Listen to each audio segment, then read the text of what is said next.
নমস্কার বন্ধুরা, শুভ সকাল। সকলে কেমন আছো? আশা করি সকলে ভালো আছো। আজকে আবার একটা নতুন ভিডিও নিয়ে তোমাদের কাছে হাজির হলাম। আমি পিউ। আর জানলা খুলেই আজকে দেখছি আকাশে ঝলমলে রোদ, ঠিক যেন শরতের আকাশ। দেখলে যেন মনে হয় পুজো পুজো ভাব না? পুজো তো এসেই গেল। আর এদিকে দেখো জামা কাপড় কিছু বের করেছি, কাচাকাচি করব। কাচাকাচি করে স্নান করে নেব। আজ যেহেতু বৃহস্পতিবার, তার জন্যে হচ্ছে ঠাকুরের তো কিছু বাসন রয়েছে মাজার জন্যে। তো কী করলাম যে স্নান টান করে মন্দিরে বসে বসে ঠাকুরের বাসনগুলো তেঁতুল দিয়ে ভালো করে ঘষে ঘষে মেজে নেব। কারণ দেখবে তেঁতুল দিয়ে মাজলে না, মানে এই পিতলের বাসনগুলো একটু চকচক করে, বেশ দেখতে সুন্দর লাগে। আর আমি প্রত্যেক বৃহস্পতিবার ঘট হচ্ছে আমি তুলে আবার পরিষ্কার করে মেজে নিয়ে আবার পুনরায় যেরকমভাবে রাখা হয় আমি সেরকমভাবে করি।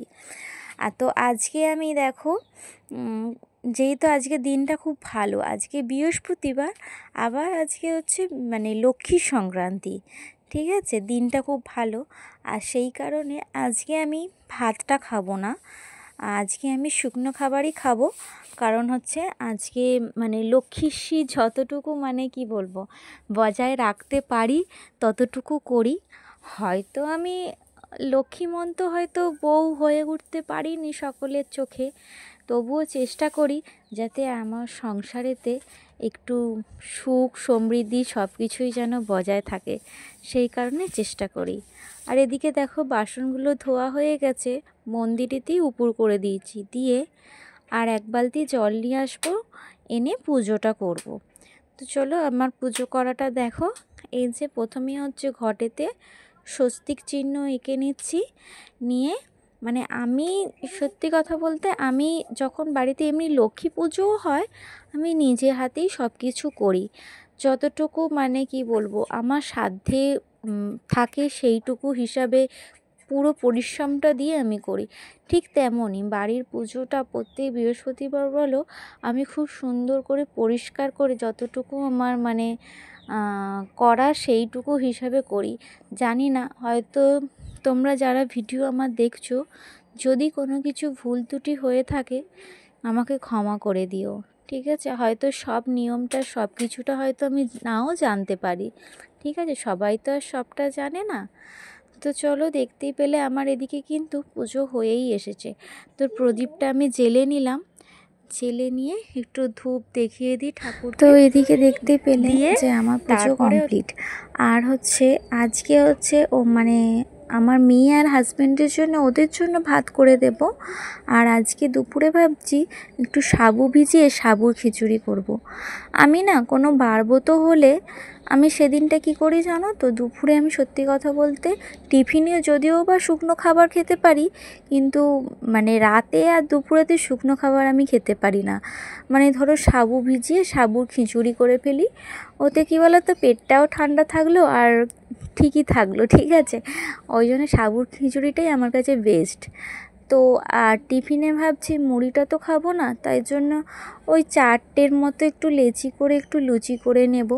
আর মেয়ে হচ্ছে মুড়ি খাবে, মেয়েরা মুড়ি খাবে আলুর চচ্চড়ি দিয়ে।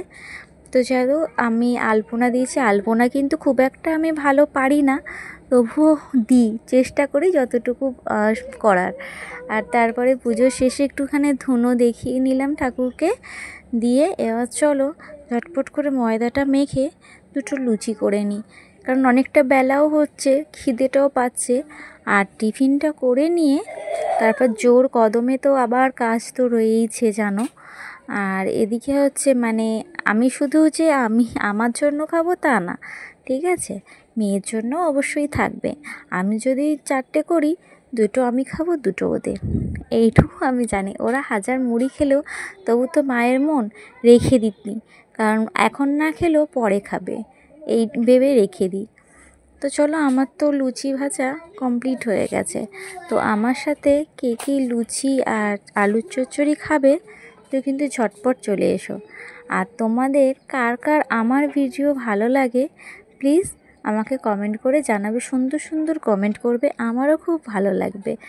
আর দেখছি কদিন যে নতুন অনেক দাদা ভাই দিদি ভাইরা এসেছে, সুন্দর সুন্দর কমেন্ট করে যাচ্ছে। আমারও কমেন্ট পড়তে না তোমাদের ভীষণ ভালো লাগে। আর হাজার কাজের ব্যস্ততায় কিন্তু সকলের হয়তো পরিবারে আমার যাওয়া হয় না। তো প্লিজ আমি একটা কথাই বলবো, তোমরা যেন মন খারাপ করো না, আমার ওপর অভিমান করো না।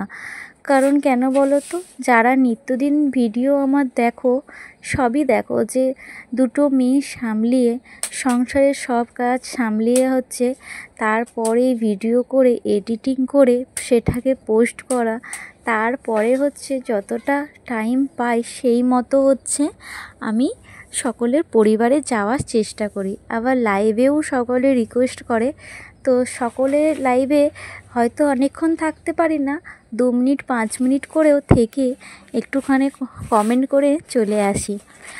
না হলে আমার দাদা ভাই দিদি ভাইরা খুবই মন খারাপ করবে।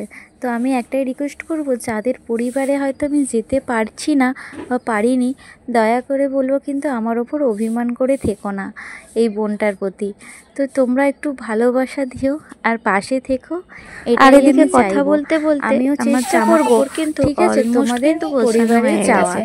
তো চলো, যেখানে যা জিনিস সেখানে সেইভাবে গুছিয়ে রেখে দিই। কারণ যেখানে যা জিনিস সেইখানে যদি না গুছিয়ে রাখো, পরে কিন্তু খোঁজাখুঁজি করলে পাওয়াটা খুব মুশকিল হয়ে যায়। ওই জন্যে আমি কিন্তু যেখানে যা জিনিস সেখানে গুছিয়ে রাখতে ভালোবাসি, যাতে ইজিলি খুঁজলে কিন্তু জিনিস পেয়ে যাই।